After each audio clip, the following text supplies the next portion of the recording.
Unajua uongozi au uongozi duniani ni kujiongoza.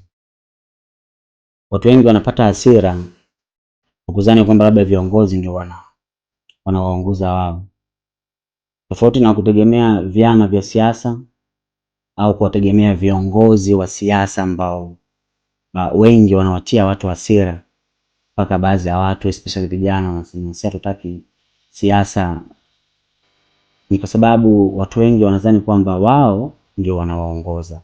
Of course kwenye maisha kiongozi wa kwanza wa mtu ni mtu mwenyewe.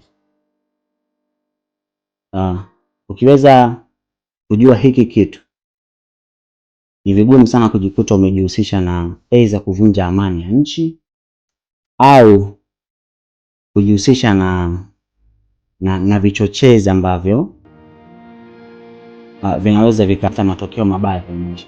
Kwa hiyo tujifunze kwanza kuwa na ile sisi tunajiongoza wenyewe. Yaani usisubiri effort ya mtu fulani. One day Diamond akasema kabisa kwamba wewe kama haufanyi kazi. Yaani alianza na kumsema mtu mhusika mwenyewe kwamba usitegemee kiongozi fulani ndio atakuja kukubadilishia maisha yako. Wewe badilisha kwanza maisha yako wewe, yaani kuwa na ile energy ya wewe kutamani kwanza kubadilisha maisha yako.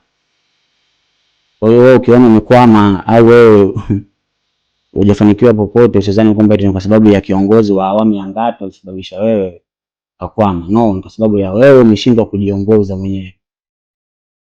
Kwa hiyo kabla ya kutegemea viongozi kuja kutuongoza sisi kwanza tuanze kujiongoza wenyewe maisha. Kazi ya management yako mwenyewe na vingine vyote ambavyo, kwa sababu unaweza kusema kiongozi fulani mwaka fulani alitunyonya, lakini ndio mwaka watu wengine walifanikiwa. Ndio mwaka watu wengine walibadilisha historia za maisha yao mazima. Kwa hiyo kabla kumtegemea kiongozi fulani kuja kukuongoza, yaani jiongoze kwanza wenyewe katika njia njema. Kama ni kazi, piga kazi. Kama ni kupunguza baadhi ya matendo, punguza baadhi, acha matendo mabaya.